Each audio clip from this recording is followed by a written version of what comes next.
오늘의 말씀은 누가복음 9장 27절에서 37절에 있는 말씀을 보도록 하겠습니다.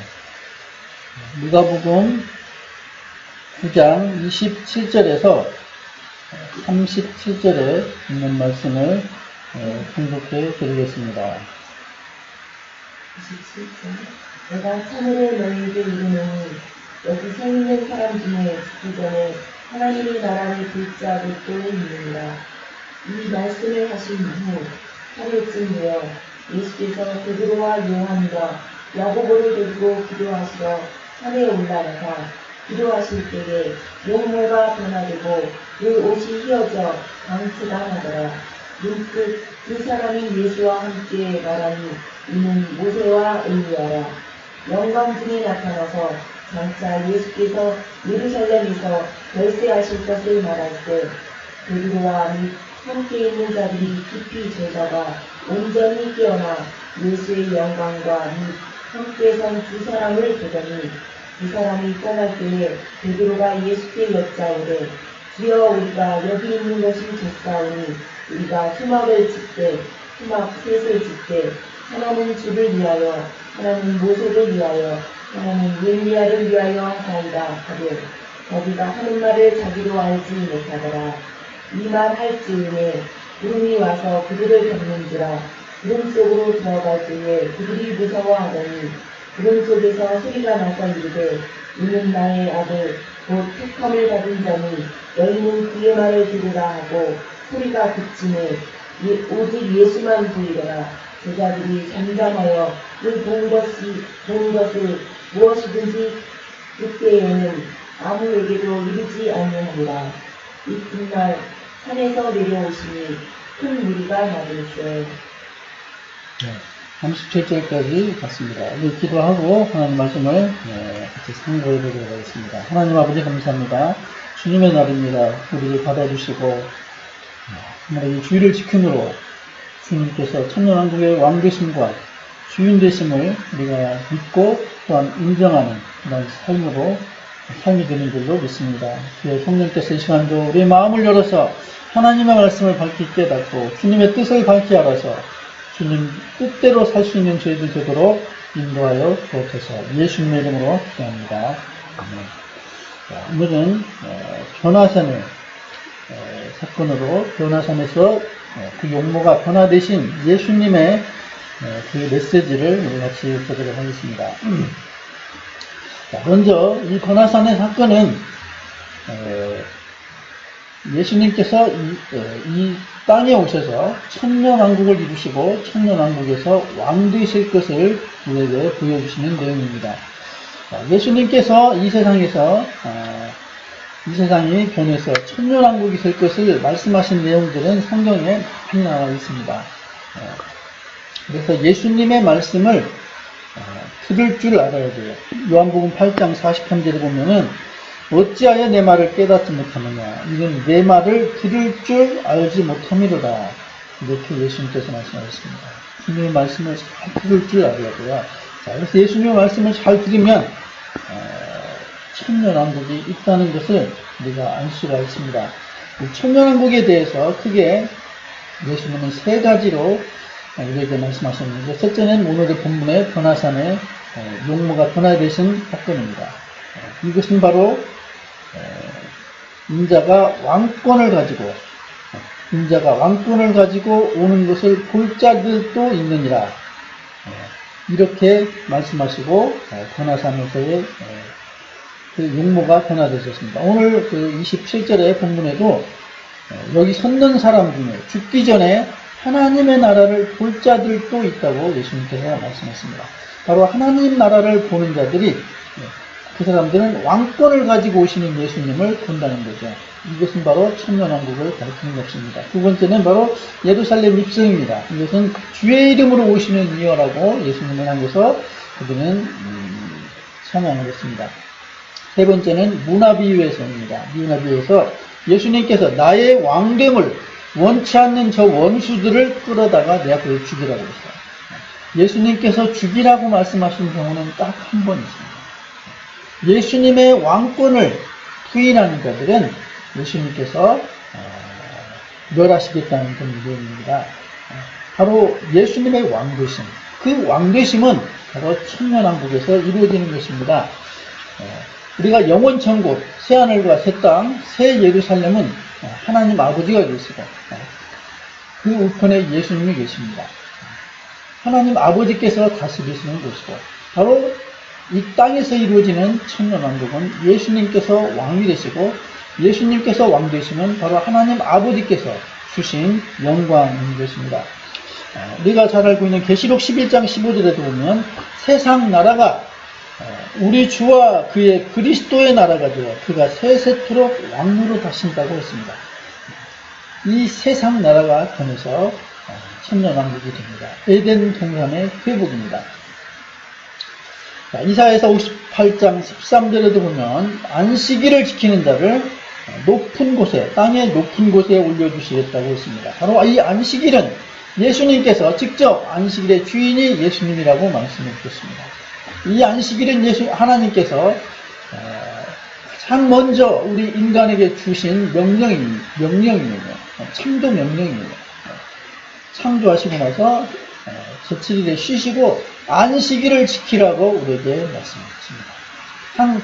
먼저는 하나님께서 가장 먼저 말씀하시는 것은 또 그만큼 중요성을 가지고 있습니다.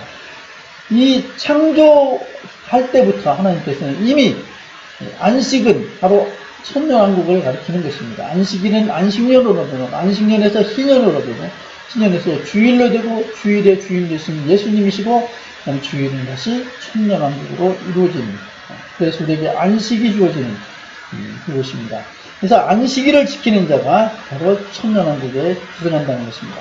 우리는 이 안식일, 주일을 지키면서 이 천년왕국을 바라봐야 될 것을 주님께서는 분명히 말씀하신 것입니다. 자, 또한 마태복음 21장 31절에 보면은 세리와 창녀들이 너희보다 먼저 하나님의 나라에 들어간다고 했습니다. 그러면 하나님 나라가 먼저 이루어지는 하나님 나라가 있다는 거 아닙니까? 세리와 창녀들이 너희보다 먼저 하나님 나라에 들어간다. 그래서 이 천년왕국은 천년 전에 이미 이 땅에서 천국이 이루어지는 것입니다. 그래서 세리와 창녀들이 바로 천년왕국에 들어간다는 말씀인 것이기도 하죠. 그래서 우리가 분명히 천년왕국이 영원천국 이전에 이 땅에서 이루어진다는 사실을 예수님의 말씀을 통해서 분명히 우리가 깨닫고 또한 영원천국 이전에 천년왕국에 들어갈 수 있는 그러한 삶을 살아야 됩니다. 영원천국에 들어가는 방법이 다르고 천년왕국에 들어가는 방법이 다릅니다. 왜냐하면 천국이 장소가 다르고 다스리시는 분이 다르고 그 특성이 다르기 때문입니다. 자, 우리가 천년왕국에 들어가기 위해서 예수님께서 말씀하신 것을 잘 듣고 기억을 해야 됩니다. 또한 예수님께서 마태복음 25장에서도 이 천년왕국에 대해서 열처녀 비유를 통해서 우리에게 가르쳤습니다. 예수님께서 신랑으로 오시겠다는 것입니다. 바로 신랑으로 오셔서 다스리는 곳이 바로 천년왕국입니다. 이것은 바로 휴거를 가리키는데 모두 다가 휴거를 기다리고 예수님을 재림을 기다리지만 그러나 모두가 들어가지는 못한다는 것을 또한 우리에게 가르쳐주고 있습니다. 요한복음 5장 21절에 보면은 아버지께서 죽은 자들을 살리심 같이 아들도 자기가 원하는 자를 살린다고 했습니다. 여러분 잘 한번 생각해 보세요.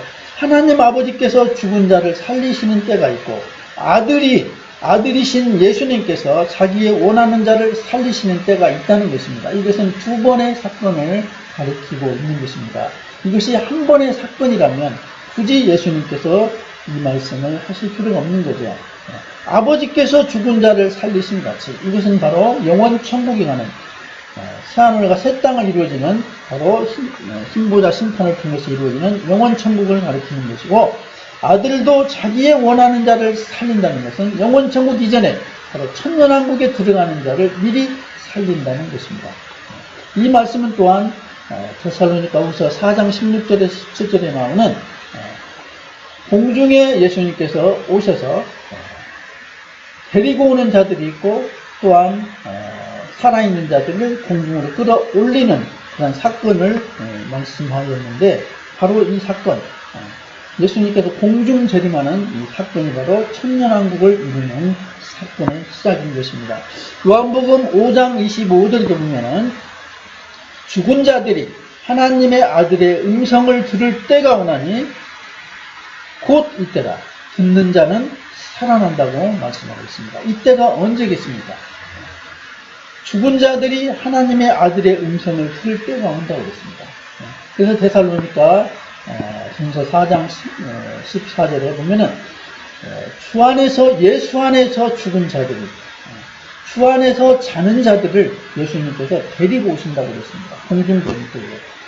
또한 고린도전서 15장에 보면은 거기에도 그리스도에게 속한 자들을 예수님께서 데리고 오신다고 말씀하고 있습니다. 이와 같이 성경은 그 천년왕국과 예수님의 그 공중 재림에 대해서 일괄적으로 말씀하고 있는 것을 우리가 분명히 깨달을 수 있습니다. 바로 하나님의 아들이 그 원하는 자를 살려서 또 살리시고 또 하나님의 음성을 들을 때가 오는데, 그때 듣는 자들이 살아난다고 했어요. 이때 예수님께서 공중되는 때 세 가지 소리가 나죠. 주께서 호령하시고, 예수님께서 큰 소리를 내십니다. 그 다음에 천사장이 소리를 냅니다. 그 다음에 하나님의 나팔을 울렸습니다. 공시적인 사건입니다. 이 소리를 듣고 살아나는 자들이 그때 바로 공중 재림에 임하게 되고 천년왕국에 들어가게 되는 것입니다. 물론 공중 재림을 통해서 그 다음에 어린 양의 혼인잔치가 이루어진 다음에 이 세상에서 교활란이 시작되고 교활란이 끝난 다음에 이 땅에 오셔서 천년왕국이 이루어지는 것입니다. 또한 요한복음 11장 25절에 보면은 나를 믿는 자는 죽어도 살겠고 무릇 살아서 나를 믿는 자는 영원히 죽지 않는다고 했습니다. 이것이 바로 살아서 믿는 자가 가는 것이 휴거이고 공중 재림인 것입니다. 또한 요한복음 17장 2절에 보면은 예수님께서 24절에 보면 아버지여 내게 주신 자도 나 있는 곳에 나와 함께 있어 내게 주신 나의 영광을 저희로 보게 하시기를 원하나이다. 내게 주신 나의 영광은 바로 하나님 아버지께서 예수님께 주신 바로 다스림의 왕권을 가르치고 저희로 보게 하기를 원한다는 것은 예수님의 그 왕되심에 참여하는 것을 의미하는 것입니다. 천년왕국에 들어가기를 예수님은 이렇게 소원하셨던 것입니다. 자, 이와 같이 성경에서는 천년왕국을 예수님께서 강조하고 있습니다. 자, 이제 본문을 들어가서 이제 변화산에서 예수님께서 변화되신 그런 내용들을 살펴보도록 하겠습니다. 자, 여기 27절에 죽기 전에 하나님 나라를 볼 자들은 바로 베드로와 요한과 야고보를 가리키고 있습니다. 이 12제자가 있었지만 12제자가 있었고 또 예수님을 따르는 많은 5,000명 이상의 많은 무리들이 있었습니다. 그 중에서도 12제자가 있었고 그 중에서도 다시 뽑아서 베드로와 요한과 야고보만 변화산에 갈 수 있도록 주님께서 허락하신 것입니다. 변화산의 사건은 예수님께서 천년왕국의 왕되심의 사건인데 천년왕국에 들어가는 자들의 자격을 말한다고 볼 수 있습니다. 또한 12제자라 하더라도 이 극소수만 천년왕국에 들어간다는 것을 우리가 알 수 있습니다. 그래서 천년왕국과 예수님의 그 휴거와 공중재림을 믿는다고 해서 다 들어가는 것이 아니고 합당한 자들이 하나님께서 보실 때 합당한 자들이 천년왕국에 들어갈 수 있다는 것을 우리가 알 수 있습니다. 베드로는 바로 악을 이기고 승리한 이 대환란을 경고하면서 배리칙을 받지 않냐고 짐승에게 경배하지 않냐고 예수 그리스도의 증언과 하나님의 말씀을 끝까지 지키는 자들이 바로 천년왕국에 들어갈 수 있다는 것을 보여주는 것이고, 요한은 바로 휴거자를 표상한다고 볼 수 있습니다. 야고보는 순교자입니다. 그래서 천년왕국에 들어가는 세 가지 부류는 바로 베드로와 같이 대환란을 이기고 이기는 자, 그리고 요한과 같이 수고되는 자, 세 번째 야고보와 같이 순교되는 자만이 천년왕국에 들어갈 수 있다는 것을 오늘 본문에서 가르쳐주고 있는 것입니다. 자, 우리는 이 세 가지 중, 이 세 사람 중에 한 사람에 속해야 합니다. 그러나 여기서 중요한 것은 순교는 우리의 마음대로 되는 것이 아니기 때문에 우리가 할 수 있는 일은 바로 요한과 같이 수고되는 삶입니다. 절대로 대환란을 겪어서는 안 됩니다. 왜냐하면 대환란을 겪는다는 것은 하나님의 심판을 받는다는 것입니다. 수고되지 못한다는 것은 하나님의 심판을 받는다는 것입니다. 하나님께 선택되지 못했다는 것을 의미하기 때문입니다. 자, 28절을 보겠습니다. 이 말씀을 하신 후에 8일쯤 되어 베드로와 요한과 야고보를 데리고 산에 올라가셨다고 말씀했습니다. 마태복음과 마가복음에는 엿새 후라고 정확하게 말씀합니다. 자, 그래서 엿새 후는 정확한 일정이고 8일은 8일쯤이라고 했기 때문에 6일의 정확한 날짜는 아닙니다. 그래서 똑같은 시점을 말한다고 우리가 이해할 수 있겠습니다. 자, 여기서 우리가 또한 알 수 있는 것은 수고 엿새 전이나 8일 전에 수고자에게 수고에 대한 확신을 주실 수 있다는 것을 우리가 알 수 있습니다.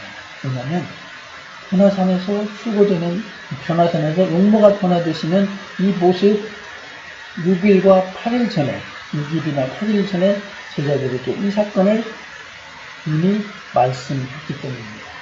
그래서 수고되기 직전에 그런 확신을 주신다고 수고됐던 엘리야도 저희가 군관을 타고 하늘로 올려질 것을 이미 하나님께서 알게 해주셨습니다. 우리도 수고자는 언젠가 주님께서 이러한 수고에 대한 확신을 우리에게 주실 것을 믿습니다. 자, 29절을 보겠습니다. 기도하실 때에 용모가 변화되고 그 옷이 휘어져 광채가 나더라 그랬습니다. 자, 이 똑같은 사건 마태복음 17장 2절에 보면 예수님의 얼굴이 해와 같고 옷이 빛과 같이 휘어졌다고 또 말씀하고 있습니다. 이것이 바로 예수님께서 공중 재림하시는 모습입니다. 얼굴이 해 같기 때문에 또 옷에서 빛이 나기 때문에 예수님을 감히 볼 수가 없습니다. 이 사건은 바로 수고 사건을 가르치고 공중 재림 사건을 의미하는 것입니다. 예수님의 재림 때는, 이 땅으로 오시는 지상 재림 때는 예수님이 백마를 타고 오십니다. 피 뿌린 옷을 입고 오십니다. 자, 이와 같이 달라요. 두 가지 사건을 말하는 것입니다. 자, 그래서 여기에 나오는 바로 해같이 빛나고 얼굴이 해같이 빛나고 옷이 빛과 같이 휘어지기, 이 상태에서 오시는 분이 바로 예수님이시고 이 사건이 바로 공중재림 수고의 사건인 것을 우리가 바로 깨달아야 하는 것입니다. 30절입니다. 문득 두 사람이 예수와 함께 말했다고 했습니다. 모세와 엘리야가 나타났습니다. 이미 이 사람들은 죽은 자들인데 예수님께서 용모가 변화되시는 그 변화산에 모세와 엘리야가 나타나는 것입니다. 자, 여기서 모세는 죽어서 가는 그 영원 천국에 들어가는 자의 모형인 거예요. 천년왕국에 들어가지 못하고 영원 천국에 들어가는 그런 모형이고, 엘리야는 살아서 승천했지 않습니까? 바로 엘리야는 수고자의 표상이에요. 수고자의 표상. 그래서 이 모세는 바로 예수님께서 공중 재림하실 때에 주 안에서 죽은 자들, 정말로 믿는 자 중에서도 어린 양의 혼잔치에 들어갈 수 있는 그런 자격이 있는 자들을 예수님께서 데리고 오시는 것입니다. 바로 이 모세는 데리고 오는 자들의 표상이에요. 그리고 이 엘리야는 살아있는 자들의 표상이에요. 살아서 수고되는 자들의 표상인 것을 우리가 알 수 있습니다. 31절입니다. 영광중에 나타나서 장차 예수께서 예루살렘에서 별세하실 것을 말씀하셨습니다. 자, 지금은 예수님께서 지금 아직 십자가를 지시기 전입니다. 그러나 예수님께서 별세하실 것을 앞으로의 장래일을 예수님께서 말씀하시는 것입니다. 자, 예수님께서 이 땅에서 하신 예수님의 사역은 크게 5가지가 있습니다. 첫째는 뭡니까? 메시아의 오심입니다. 두 번째는 죽으심입니다. 십자가의 죽으심. 그 다음에 장사되시고 무당을 묻히시고 부활하시고 그 다음에 승천하시고 재림하시는 5가지의 사역입니다. 이 5가지 사역은 각각의 사건이 아니고 전부 이어진 하나의 사건이고 전부 하나님 나라를 이루시는 천년왕국을 이루어 가시는 점진적인 그런 사건입니다. 이것을 하나하나 따로따로 말해서는 안 돼요. 예수님의 초림을 이 땅에 오심을 말하면서도 예수님의 재림까지 말해야 됩니다. 예수님의 죽으심이나 부활이나 승천을 말하면서도 예수님의 다시 오심을 말할 수 있어야 됩니다.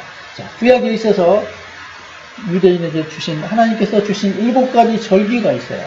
바로 이 7가지 절기가 예수님의 이 5가지 사건을 말하고 있는 그림자인 거예요. 그것이 정확하게 일치합니다. 자, 7가지의 절기가 뭡니까? 첫째가 6월절이잖아요. 어린 양, 6월절의 어린 양, 죽으러 오시는 예수님. 바로 메시아, 오시는 메시아를 가리키는 것입니다. 두 번째는 뭡니까? 무교절이죠. 이거는 죽으심을 가리키는 거예요. 그 다음에 무교절 다음에 뭡니까? 초실절이잖아요. 이것은 부활하신 것을 가리키고 있어요. 예수님께서 부활의 첫 열매가 되셨잖아요. 초실절을 가리킵니다. 그 다음에 뭡니까? 성령 강림절인데, 뭐라고? 지금 생각이 안 나네. 네, 성령 강림절인데, 오순절인데, 이 오순절은 예수님의 승천을 가리킵니다. 왜냐하면 예수님께서 승천하셨기 때문에 성령이 오신 거예요. 오순절이 이루어진 거예요. 그래서 오순절은 예수님의 승천을 나타내는 거예요. 그 다음에가 뭡니까? 나팔절이잖아요. 이 나팔절이 예수님께서 공중재림하시는, 나팔 불고 오시는, 공중에 오시는 바로 이 공중재림을 가리키는 것입니다. 다시 오신 것을 가리키는 것입니다. 그 다음에 뭡니까? 대속죄일이죠. 그래서 수고되지 못한 자들은 땅에 남아서 대환란을 겪으면서 대속죄를 하게 됩니다. 대속죄하는 자들이 나중에 천년왕국을 구조할 수 있는 거예요. 그 다음에 마지막에 뭡니까?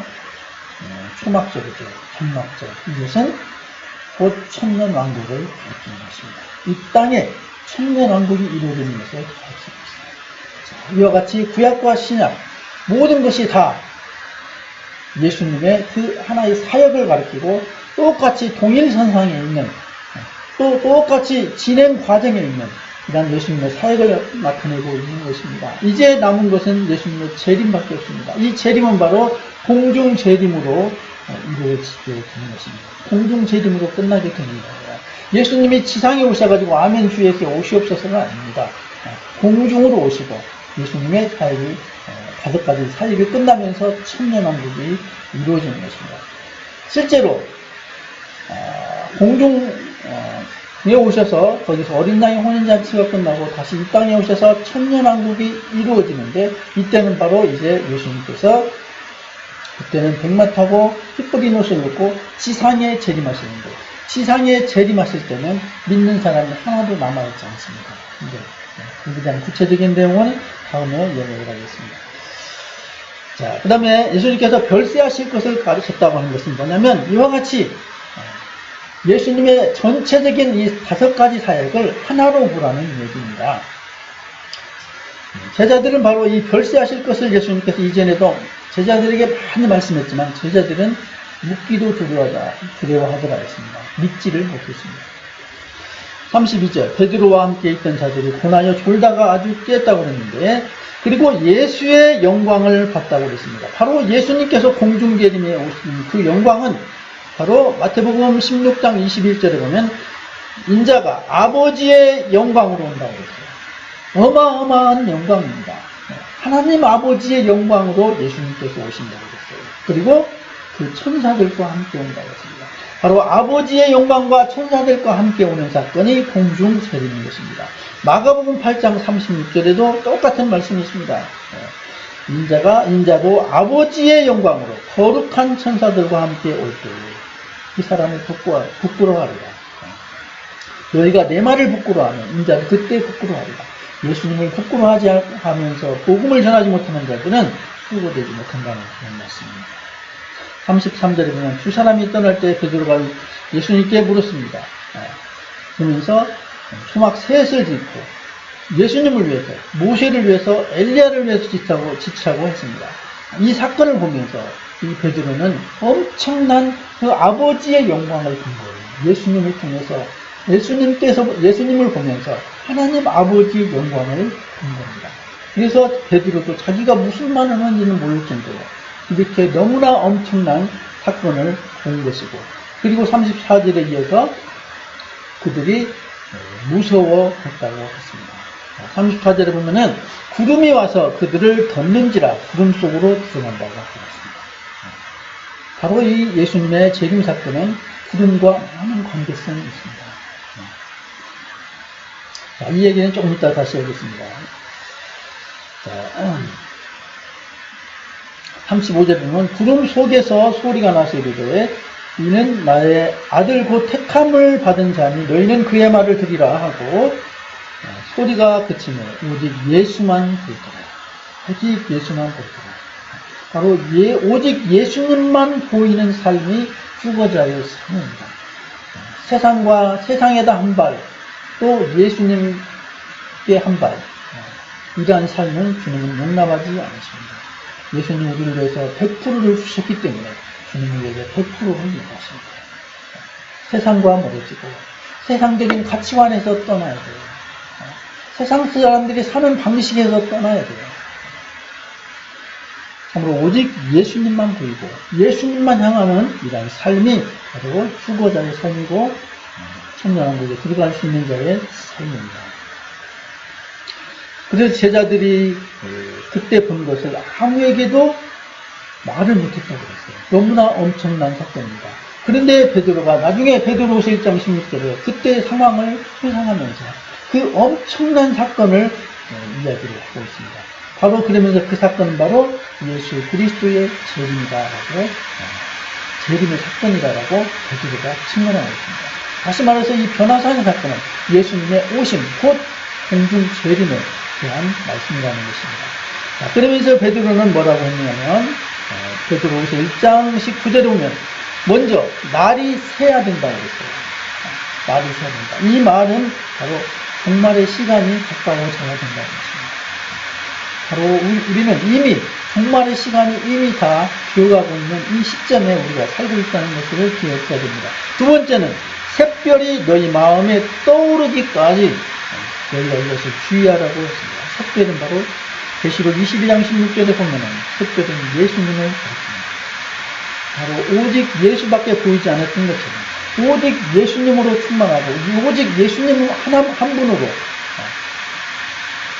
모든 것을 거기에 올인할 수 있는 이러한 삶이 바로 수고자의 삶이라는 것을 베드로도 말하고 있는 것입니다. 자, 여기서 우리에게 정리를 한번 해보도록 하겠습니다. 자, 수고의 어떤 그런 정황을 우리가 성경적으로 볼 때 가장 먼저 일어나는 것이 바로 날이 새야 된다는 것입니다. 날이 새야된다는 것은 바로 종말의 시간이 가져야 된다. 바로 우리는 이제 정치적인 상황을 보나 또 이 지구의 상황을 보나 우주적인 상황을 보나 또 각종 지진이나 또 기근이나 여러 가지 예수님께서 말씀하신 그 징조를 볼 때에 이미 종말에 우리는 들어섰다는 것을 분명히 깨달아야 됩니다. 먼저 바로 휴거 사건은 날이 새야 되고 그 다음에 샛별이 수고자들의 마음에 떠오르야 됩니다. 바로 그 샛별은 뭐예요? 예수님이시고 예수님이 바로 신랑으로 오십니다. 공중재림 때는 신랑으로 오세요. 그 다음에 지상재림 때는 신랑으로 오시겠습니까? 지상재림 때는 심판자로 오십니다. 이와 같이 예수님의 공중재림과 지상재림은 분명한 차이점을 드리겠습니다. 자, 휴거는 바로 이렇게 날이 새야 되는 거고, 그 다음에 두 번째는 6일이나 7일 전에 휴거자들에게 확신을 주신다는 것입니다. 그 다음에 세 번째는 예수님의 호령과 천사들의 소리와 하나님의 나팔이 울려 퍼진다는 거죠. 그리고 천사들이 네 번째로는 하늘 이 끝에서 저 끝까지 택하신 자들을 모은다고 했습니다. 마태복음 24장 31절인가요? 천사들이 이 끝에서 저 끝까지 택하신 자들을 모으는데 이 택하신 자가 바로 휴거자들입니다. 휴거자들을 모은다는 것입니다. 그 다음에 다섯 번째로는 예수님께서 예수 안에 사는 자들을 데리고 오십니다. 데리고 오십니다. 그래서 데리고 오실 때 그들의 몸이 부활하게 되는 거예요. 부활하게 되는 거예요. 그리고 나서 그들의 몸이 부활한 사람들하고 또 살아서 이 하늘 입구에서 저 끝까지 모아진 택하신 자들하고 이 두 무리의 사람들이 함께 공중으로 끌어 올라가게 되는 것입니다. 대사로니가전서 4장 17절에 나와있어요. 그 상황이 함께 그들과 함께 똑같이 죽어갔습니다. 동시적으로. 그 다음에 일곱 번째로는 휴거돼서 어린 양의 혼인잔치가 천국에서 이루어지게 되는 것입니다. 이 어린 양의 혼인잔치는 가나 혼인잔치가 그림자라면 바로 어린 양의 혼인잔치, 계시록 19장 9절에 나오는 이 어린 양의 혼인잔치가 바로 실체인 것입니다. 가나 혼인잔치를 말씀하시고 또 마태복음 22장에서 임금이 자기 아들을 위해서 혼인잔치를 베푼다는 비유가 있습니다. 이것이 바로 예수님의 왕되심을 가리키는 거예요. 바로 똑같은 혼인잔치예요. 가나의 혼인잔치, 임금이 베푸는 혼인잔치, 이 두 가지는 그림자예요. 실체는 뭐냐? 바로 예수님 오시는 계시록 19장 9절에 어린 양의 혼인잔치인 것입니다. 그 다음에 여덟 번째는 데살로니가전서 4장 9절에는 공중에 휴거돼가지고 혼인잔치에 참여하면서 우리가 항상 주와 함께 있으리라. 한번 따라서 해보십시오. 성경 말씀이에요. 우리가 항상 주와 함께 있으리라. 이것이 바로 천국입니다. 왜 우리는 천국을 가려고 합니까? 그것이 좋기 때문입니까? 아니면 지옥 가기 싫어서입니까? 우리가 천국 가고 천년왕국에 들어가고 싶어하는 것은 그것의 주님이 있기 때문입니다. 우리가 주와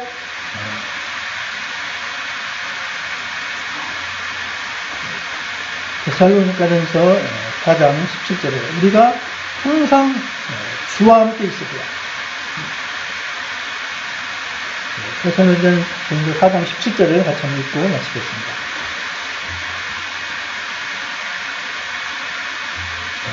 4장 17절 다 펴시고 같이 한번 읽도록 하겠습니다. 읽어보세요. 시작. 그들과 함께 그런 속으로 끌어올려 공중에서 그를 영접하게 하시니 위하여 우리가 항상 그와 함께 있다. 이것이 바로 우리 신앙의 궁극적인 목적입니다. 궁극적인 목표입니다. 그래서 그리고 나서 제자들이 내려왔습니다. 그 이튿날 내려왔고 다시 말해서 변화산에서 하루를 있었다고 볼 수 있는 것입니다.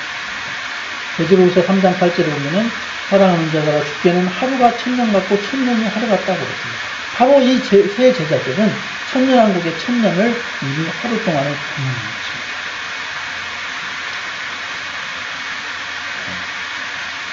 마치도록 하겠습니다. 여러분, 예수님의 그 공중소리는 분명히 실제적이고 천년왕국이 이루어진다는 사실을 믿어야 되고 후보되는 그런 믿음을 가지고 있습니다.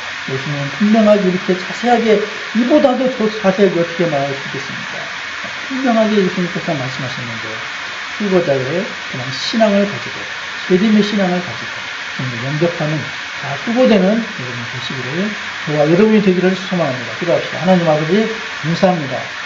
오늘의 변화산의 이 사건을 통해서 우리에게 주님께서 신랑으로서 공중에 오시고 또한 천년왕국의 왕이 되셔서 우리를 다스려 주신다고 말씀하십니다.